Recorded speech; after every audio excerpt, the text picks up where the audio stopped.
আজকে আমি এই রকম ভেজ চাউ করেছি বন্ধুরা। এই দেখো এই রকম, এতে বিট, গাজর, বিনস, হ্যাঁ আলু আর তোমার কড়াইশুঁটি দিয়ে শুধু এরকম ভেজ চাউ করেছি।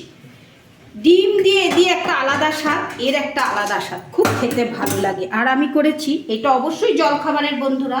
আর আমি করেছি এই রকম নিম পাতা করেছি, বেগুন দিয়ে নিম পাতা ভেজেছি। আর এই রকম করেছি আলু পোস্ত, আলু পোস্ত করেছি। আর রান্না করেছি এরকম ভেজ ডাল। এই দেখো বন্ধুরা, এই রকম ভেজ ডাল করেছি আজকে আমি। আর করেছি এইরকম ব্রোকলিটা আমার ভাজা রয়েছে, এটা আমি তরকারি করব, একটু ভেজে রেখেছি। আর হয়ে গেছে আমার এই যে মা লক্ষ্মী আমার ভাত।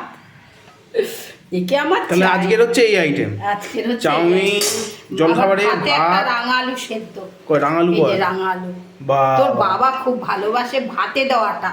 ওটা ডালে ফালে সেদ্ধ করলে প্রেশার কুকারে এমনি ভালো। সবকিছু আইটেমই ঠিকঠাক। পোস্ত, উচ্ছে না, এটা কি নিম পাতা বেগুন ভাজা, ডাল। আমার আইটেমগুলো কেমন লাগলো জানিও কিন্তু বন্ধুরা। অনেক ধন্যবাদ তোমাকে আমাকে এতটা সাপোর্ট করার জন্য। আর প্লিজ ফলো করে দিও।